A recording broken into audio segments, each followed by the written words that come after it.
the way in which the kind of topic of the conference is so general that you might have thought you get a collection of papers that have nothing to do with each other. That's what I predicted, and I was like, we're just going to have a bunch of disjointed conversations, and it's amazing to me how many connections there are among the papers. So I was surprised to see that. It makes you realize that there's like stuff in the air in terms of what we get interested in, even though you don't realize how influenced you are by other people. And so we sort of have coordinated on a set of topics that kind of keep coming up. So that's interesting. I think the point of philosophy is you only engage in it if you believe the following thing, which I believe, which is that everything that we do in life, we would do better if we knew what we were doing.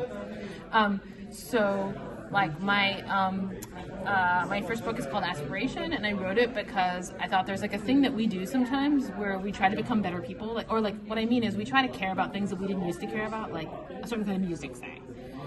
And like that was like a thing that I thought we did, but I didn't know how to think about it. I didn't know how to produce a theory of it, such that when I was doing it, I felt like, I don't know what it is I'm doing. And so I think that all philosophy is geared at that, in that like it operates under the conceit that we do what we're doing better when we understand it. What inspired me is actually the scenario that I described in the opening, which is that I just feel like a lot of the time we're not having the conversation we really want to have with the people around us. And it's sort of like hard to know what are the possible conversations, you know? We don't typically, and like when you meet with your friend, you don't have like, here's a conversation menu that you could choose from. I actually do this sometimes, but like other people are not that receptive. My husband's receptive to it, almost nobody else is. So it's like the way we approach conversation, it's almost like, well, let's just accidentally have to talk about whatever we fall into. Like, that's weird, like why not? Why not be a little more systematic and thoughtful about it? And then when I started to think about that, I was like, I started to read the literature on conversation in linguistics and psychology and sociology, and it's like, ooh, there's actually a lot of reasons why not.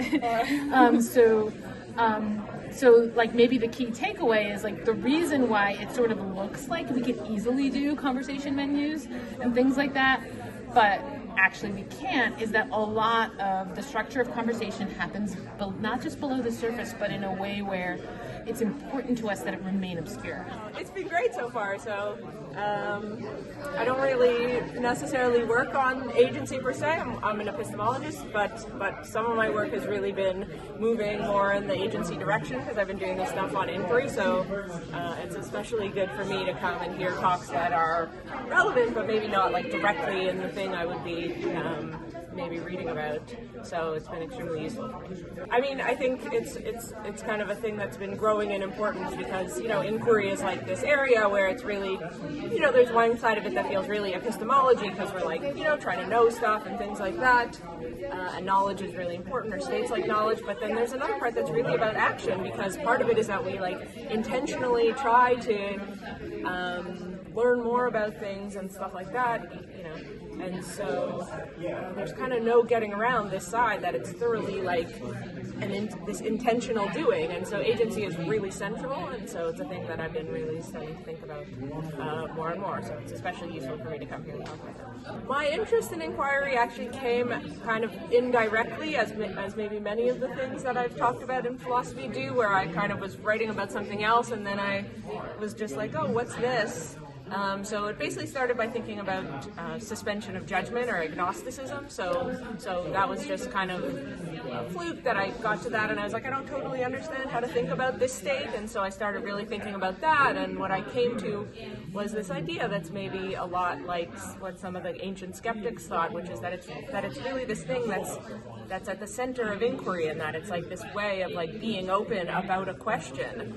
And then from there, I started to think, okay, I need to think more about this activity. And then the whole thing got a huge life of its own, because in fact, there's just so much more to say in a way than there was about suspension of judgment. So now it's its whole own drafting project. Oh, it's been great. I mean, you know, I think the idea of it, as I understood it, was to bring together people who are working on sort of more practical elements of agency and more theoretical and epistemic elements of agency, and I think that's reflected in the variety of speakers that have spoken, and it's been very productive, and there have been some papers that have brought the two together, and another thing that I've noticed that I'm sure was intentional on the part of the organizers is that for each of the keynote speakers, there have then been 2 other papers following them, and there have often been quite deep links between those papers that have followed them and the keynote speakers, so it's been a really productive time so far. Well, I've never really thought of myself as like a philosopher of agency per se, and I've never done that much deep thinking about what agency is. But I have done a lot of work on rationality, and in particular on structural rationality or coherence. And I think that, in one way or another, that's deeply tied up with questions of agency, and I would like to come to understand that better, so I'm glad to be here. And this afternoon I'm going to be talking about commitment and the idea of rational commitment, and that is something that I hear people who are interested in agency talk about quite a lot, and so that's one way in which to bring my own work on rationality into conversation with some of the work that people who conceive of themselves more directly as thinking about agency are doing. Well, it's kind of a negative paper, so a lot of it is going to just be like pulling apart different things that people mean when they talk about commitment, expressing some skepticism that they're instances of the same thing, and then also expressing some doubts about whether the work that philosophers try to put commitment to in some substantive context in ethics and epistemology, whether it can bear that load. And so really the way that it came about was just through seeing people making use of this notion, sometimes feeling like they didn't have a good sense of what they meant, sometimes feeling like there was some ambiguity in the background, and coming to think that there was this sort of like underlying structural problem behind a lot of the arguments that they were giving. So it's really just born of like seeing people make use of the notion and reacting to that. And there's less work about the notion of commitment in general than one might expect, as far as I've found. So trying to make a bit of a contribution to that. I think it's been wonderful. There's been very interesting, a number of, most of the papers, all the papers really are of interest, and some were extremely interesting, and they touch on various aspects of agency, but very broadly construed, right? Lots of different topics. There's something very exciting about getting together in a conversation together, as Agnes put it. Well, it's at the bottom. Yeah, it's really at the bottom. I mean, what I'm hoping to contribute, and I talked about yesterday, I guess it was, is a way of thinking about agency more broadly, in a way that takes more into account time and the social. So you can think of philosophy of action as we know it these days as having been born from these debates between Donald Davidson and Elizabeth Anscombe. And they were thinking about fundamental questions about what, Davidson's example was flipping the switch in order to turn on a light, and you in fact alert the prowler. And you do that for a reason, and you do it intentionally, but you don't intentionally alert the prowler. Okay, so right there you get this kind of cluster of problems about, well, what is it to do something for a reason? What's the explanatory relation between the reason and the action when you act for a reason? And then Davidson and Anscombe diverge in how they answer those questions. And is there a special kind of knowledge in what you're doing? And they also diverge there. So those were very fundamental questions. But notice that we're focused on fairly temporally limited individual action. And what over the years I came to think, partly by thinking about intention, was that the subject matter of the philosophy of action and of a conference on agency would do well to open up to agency that's extended significantly over time, as when we grow food in the garden over a year, or an agency that's social, as when we paint the house together or sing quartets together, and then even beyond that to kind of general social rules that structure our lives and institutions that structure our lives. So the thought was that that early work on agency was getting at fundamental questions about the mind, its relation to behavior, the role of reason, the role of thought, but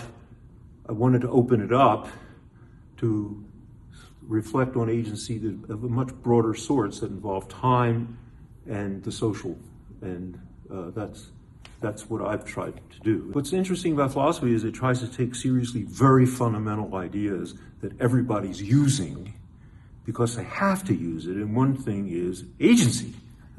And you heard it in talks all over the place, like we want to respect someone's agency. Well, what is that anyway?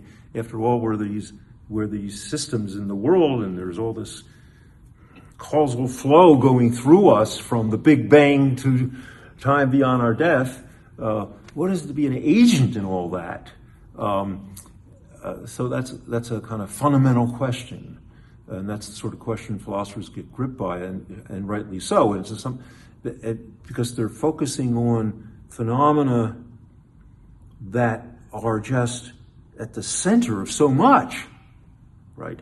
But are easy to just kind of take for granted, and you should take for granted in a certain kind of context. I don't expect political scientists to deal with the kinds of questions of, well, what is it to be an agent in the way that I want to deal with it.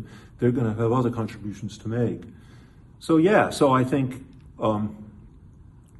there's this phenomenon of agency, and then I was led over the years to try to come to terms with the way in which it involves time in the social.